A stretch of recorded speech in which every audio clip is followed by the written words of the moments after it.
Hello and good morning. Welcome to the MLM Lunchtime Leadership Show. It is Monday and time to get some work done. So we've been going over John Maxwell's Winning with People. We are on the mirror principle today, and the first person we must examine is ourselves. What you doing? Oh yeah. We're gonna bring some we people on. We need to tag some people first. Because the camera shakes as I tag all these people. This is the only way to do it. Hope everybody had a good weekend, and happy Mother's Day to all the people who celebrated Mother's Day yesterday, and to all the mothers.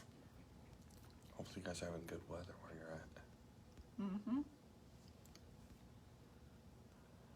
And Jennifer, Jesse, Ryan.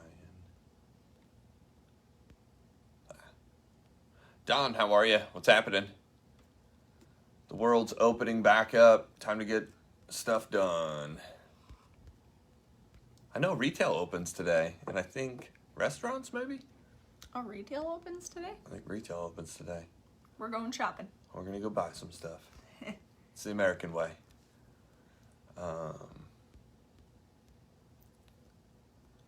Not that we haven't already been buying stuff at Walmart, Target, and everywhere else, but everywhere else is supposed to, everywhere else that made it. We're going to find out here soon. And did have a friend get one of the disaster loans, so they'll be able to keep running, which is cool. All right, let's make it happen. All right, cool. So like I said, we're going over the mirror principle today, and the first person you must examine is yourself. A lot of people like to point the finger and blame other people for their circumstances, but really the common denominator in everything that happens to you is actually you. So a lot of times when people are just like, well, this stuff just always keeps happening to me, like I always seem to get the short end of the stick. Sometimes you need to re-examine and be like, is the issue really the people around me, or is it me? And that's a hard thing to swallow for sometimes, because when you're trying to figure something out, you don't want to take responsibility and say that it's you, because in some ways people think, well, if I admit it, it means I failed or I'm a loser, in which that's not the case. You're only a failure when you fail to realize what is going on, and then you don't change it. So here's a couple of things that John is going to go through to help us fix that. So coping with difficult people is always a problem, especially when the difficult person happens to be you. A question you need to ask yourself is, have I examined myself and taken responsibility for who I am? So he has something that he calls the mirror test. Now, this is going to be a shorter chapter. Did you want to go through the mirror test? Go ahead. Or no? Go ahead. Yes? Okay. So the mirror test is basically where you look in the mirror and really see the person that's in front of you. So first person I must know is myself, which is self-awareness. So human nature seems to endow people with the ability to size up everybody in the world but themselves. People without awareness also know to have a victim mentality. So nothing is actually their fault, and they always just blame it on somebody else or some other circumstances. They blame it on the government. They don't take that responsibility. So becoming self-aware does not come easily for most people. It's a process that sometimes is slow and requires intentionality. So like I said, you have to become aware of what you're doing to then decide, okay, this is how I need to change. The next one, the first person I must get along with is myself, self-image. There's a big thing, you'll see this on social media, everybody's talking about positive self-image, making yourself feel good about yourself. If you're not comfortable with yourself, you can't be comfortable with others, and that is a quote by Sidney J. Harris. So your team can't grow if you're a weak leader. If you have a negative self-image, you're not going to be strong enough to lead your team. Also, it's not going to be attractive. People like to follow people that are confident and willing to go out into the world and have that confidence in themselves. People love to see that. Your image of yourself restricts your ability to build healthy relationships, and negative image will even keep a person from being successful. And even when a person with poor self-image does make it to achieve success, it won't last, because he will eventually bring himself down to the level of his expectations. So, excuse me. We've seen this a couple of times at our holistic health studio. We had a girl who came on board, did phenomenal. Her first 2 months, she's like, oh my God, this is the most money, excuse me, that I've ever made. She's like, this is great. But once she went off on her own, and I mean on her own, she started booking her own appointments. We started to see her numbers were up here, but then they slowly started to trickle back down. Now, she blamed everything else. She's like, oh, it must be this going on in town, or I'm not young like some of these other girls. I'm not this, I'm not that. But she had the ability to do it, but her expectation of what she thought she could do came back to the level that she was comfortable with, not what she could actually do. So that's something that happens to a lot of people without them actually realizing it. The next one. The first person to cause me problems is myself, so self-honesty. If we can kick the person responsible for most of our troubles, we wouldn't be able to sit for a week. I thought that was really funny and true. Yeah. So what can save us is the willingness to look in the mirror and get honest honest about our shortcomings, faults, and problems. If you're having a hard time with people or with someone in particular, first ask yourself, is the issue really the other person, or is it me? Now, this was a hard lesson that I had to learn. This is something that I struggled with, because when I was working with some other people, first off, the people that I grew up with, meaning both of my parents, were both high D-type personalities, which is, here's the issue, here's how to fix it, go get it done, and please do not argue. Actually, it wasn't please, it's don't argue. So that was the type of people that I grew up with, and I realized whenever I was dealing with people in business and when I was training people, it came out when I was trying to teach people something, and then if I saw that they weren't following the directions, there wasn't any sugarcoating at all. Now, granted, you want to make it so people are comfortable talking to you, but it was every single time I was sitting down with somebody, it was to lecture them on how to do something, not actually talking to the person. And people don't like to be lectured to, and that was something that didn't register to me. And it wasn't until I was complaining about it late one night after the gym, I'm like, why on earth am I having such a hard time with these people? Why is, excuse me, I'm like, why am I having such a hard time working with these people? Why aren't they following directions? And Jeff said the magic words to me. We have something that we do in our relationship. He's like, do I have your permission to tell you something that might make you upset, but is going to help you? And I'm like, sure, why not? And so he told me, he's like, do you realize that you're doing this? And he's like, now, I'm able to recognize it because I've met both of your parents and this is how they talk. And he's like, do you realize that you're doing the same thing? And I'm like, I had no clue. So that was something, once I became aware of it, it's something that I had to start working on. Now, I'm a lot better than what I was, but occasionally it's still something when I'm having conversations with people, it's still something I occasionally have to kick myself in the butt for, because I later walk away from a conversation and I'm like, oh my God, why did I do that?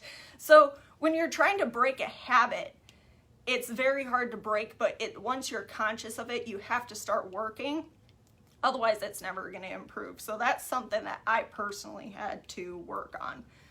And the next one, the first person I must change is myself. So self-improvement. We've always talked about you need to be reading every day.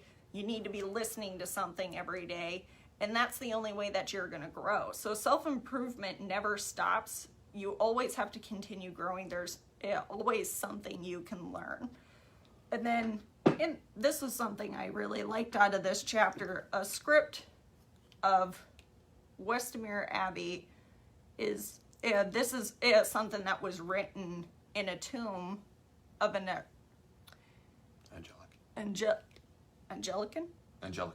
Anglican bishop who lived in the 11th century. So this is something that he wrote. When I was young and free, my imagination had no limits. I dreamed of changing the world. As I grew older and wiser, I discovered the world would not change. So I shortened my sights somewhat and decided to change only my country. But it too seemed immovable. So as I grew into my twilight years, in a last desperate attempt, I settled for changing only my family, those closest to me, but alas, they would have none of it. And now, as I lie on my deathbed, I suddenly realize if I had only changed myself first, then by example, I would have changed my family. And from their inspiration and encouragement, I would have been able to better my country, and who knows, I may have been able to change my world. So that was something I really enjoyed out of there, and it's true. Whenever you change, if you want your surroundings to change, you have to start with you. Decline that. There we go. People calling. You have to start with you whenever you want change. You can't control other people's actions, but you could lead by example. Next. The first person that can make a difference is myself. Self-responsibility. So significant accomplishments can't be achieved by the individual effort. However, every single accomplishment begins with the vision of one individual, and the person not only possesses the vision, but also takes responsibility to carry it to others. And if you want to make a difference in this world, you must take responsibility for yourself. So taking a look in the mirror, all significant battles are waged within the self. As you discover these battles, you have two choices. Number one is continue to blame others or ignore it.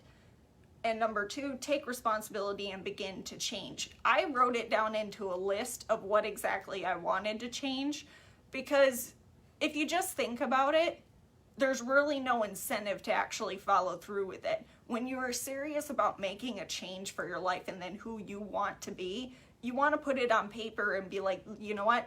This is exactly what I want to accomplish, and revisit that list and go through what are the things I'm going to be changing, and then how am I going to get there? Excuse me. So with that is the end of this chapter for the mirror principle of what I have. Jeff, do you want to talk about what you got out of this chapter? Yes. Dwayne, what's happening? Dave Roeder's here. What's up, Bill, Shamala, Annie, Alexander, Michael, what's up? Finaldi, Francis, hello, Chuck, Bill, Don, Sean, and Bess are here. So that's very cool. Everybody jumped on. Appreciate it. So here we go, the mirror principle. I gotta see what temperature it is in here. Is it hot, or yeah, is it warm. just me? I'm gonna It's check. warm, and you're drinking coffee, so that'll do it too. The first person we must examine is ourselves. So if you want to figure out, what's really going on in the world or in life, it really has a lot to do with how you're seeing the world. The reason being is there's 4 dominant personalities, and we view the world through those glasses. Coping with different people is always a problem, especially when that difficult person happens to be you. If you end up in the same position over and over and over again, and things bad always happen to you. I love what Jim Rohn says. Why do bad things always happen to me? He goes, I have a lot of people who ask me that. Why do bad things always happen to me? And he goes, because bad stuff always happens to people like you. And it's really, he was joking about the fact most people don't figure out who they are and change and improve the things they need to. Hello, Nancy. What's happening? Wisconsin? So coping with difficult people is always the problem. The question I must ask myself is, have I examined myself and taken responsibility for who I am? So one of the things that I suggest people to do, I was talking about this yesterday on our training, Bess, Brandy, and I actually run a school online called the MLM Millionaire Academy. Basically, it's the lessons that I've learned from millionaires about what to do, what to say, and in what order, how to basically build a successful direct sales company. And there are certain lessons that you have to figure out. Last night we were talking about personal development, and I ran through the 10 skills you need to figure out based on the 4 personalities. And I was like, if you don't know your personality, you're going to get yourself into trouble over and over and over again, because although everybody has basic human instincts, and your basic human instinct is basically to keep you right where you're at, certain personalities fight that differently, and certain personalities have to overcome that in a different way. So the question is have you evaluated who you are? One of the first things that I suggest people to do in personal development is learn personalities, because obviously you need to learn who you are, but that's going to help you identify all the different people that we work with and what their dominant dominant methodology is to figuring out the world. They see everything through their glasses. And the problem is if you're opposite on that chart, teaching them from your vantage point, but they're learning from another vantage point, you're going to have conflict. And in some cases, it doesn't translate at all. Like she was talking about with parents, it became more like a dictatorship rather than, hey, these would be suggested directions. So it's not just the words you use, although that helps too. People unaware of who they are and what they do damage to relationships and damage to themselves. I have friends that are in and out of a relationship and in and out of a relationship and in and out of a relationship. I say friends, I've done this. It took me forever to figure out, oh, well, there's one common denominator here out of the 25 failed relationships. It's me. It took a while for me to figure that out. And then I had to dig back and I was like, maybe it's because I'm the jerk. What am I doing that's making this happen over and over again? And re-examining the personalities, it made perfect sense to me. I was like, well, no wonder. It's been me the whole time. The first person I must know is myself, and that's self-awareness. Human nature seems to endow people with the ability to size up everybody else in the world but themselves. You know, I love these people that can point out everything that's wrong with everybody else, but their life is a disaster.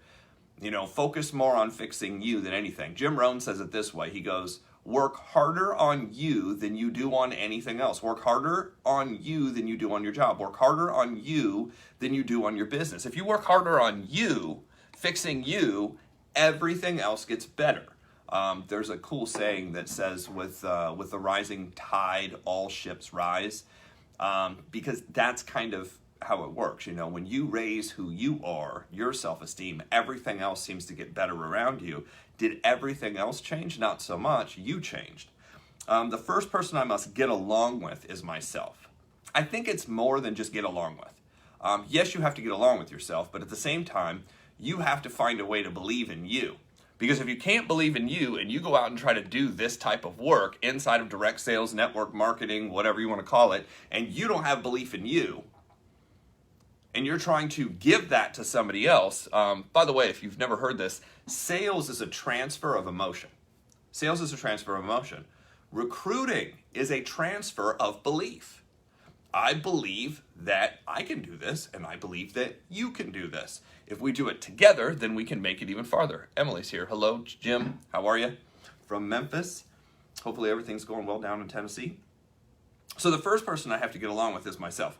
Guys, most people spend their whole life trying to figure themselves out.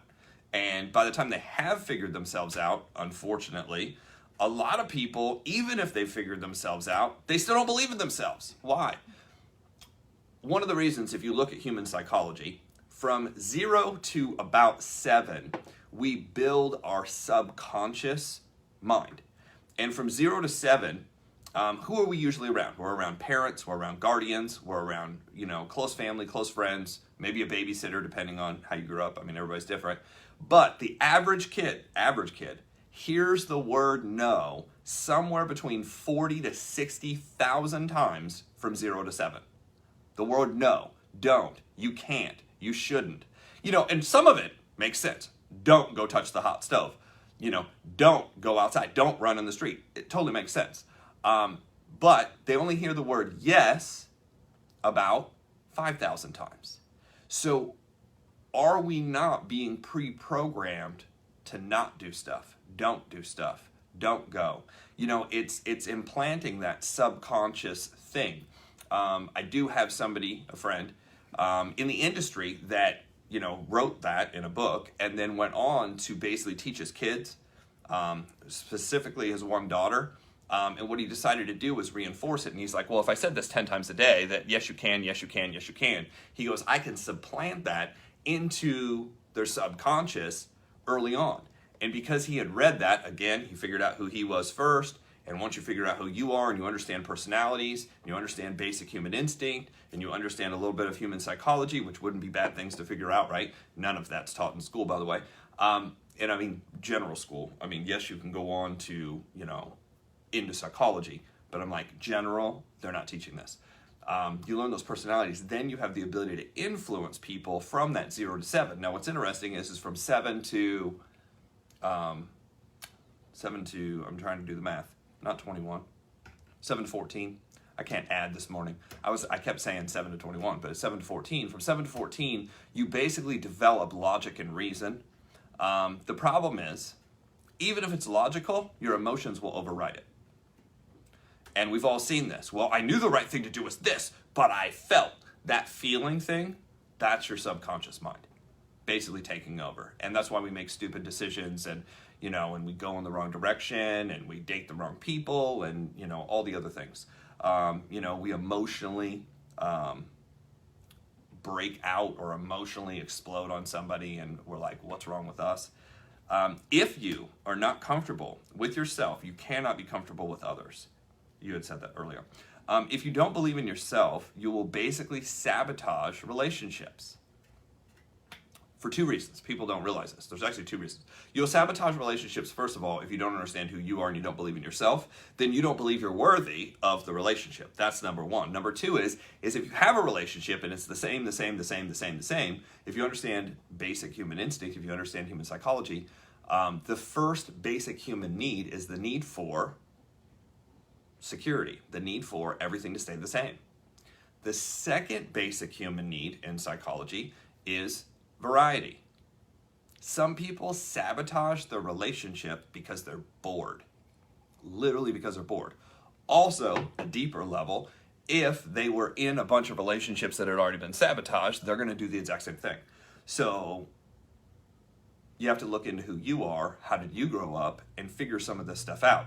Most people don't figure this out till much later. I didn't figure it out till much later. The earlier you figure it out, usually the faster you can succeed and the better life you have, so it's kind of a good thing to study.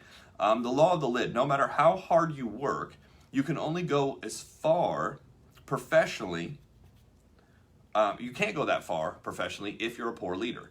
So the law of the lid says, I'm only going to get to where my dream and my expectation meet. If your expectation of yourself is low, if you have low self-esteem, if you don't believe, you're worthy of stuff, that's the reason you keep hitting your head against the wall over and over and over again. You have to get to the point where you're like, okay, I deserve whatever I can accomplish. I deserve that because obviously if I've done the work and somebody's going to believe in me, it has to be that I'm okay. But some people are not okay. What's really, really interesting about this, on a really deep level, is if you look at human psychology and you're buying and you get into real estate, okay?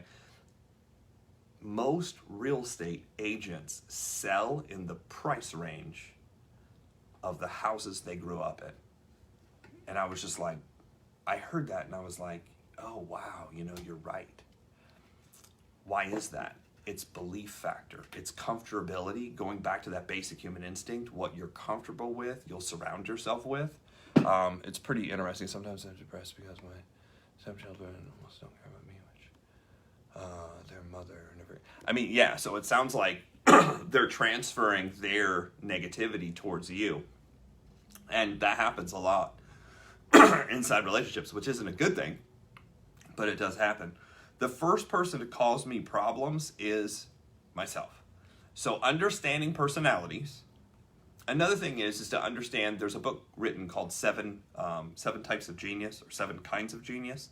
I've mentioned this book several times. I actually have it downstairs. It's one of the books I'm going to read and go over. I don't know if I'll go over it on this show, but I am going to go over it and then take the notes. So if you want notes on these different books that I've read now it's like 35, probably going on 40 some books.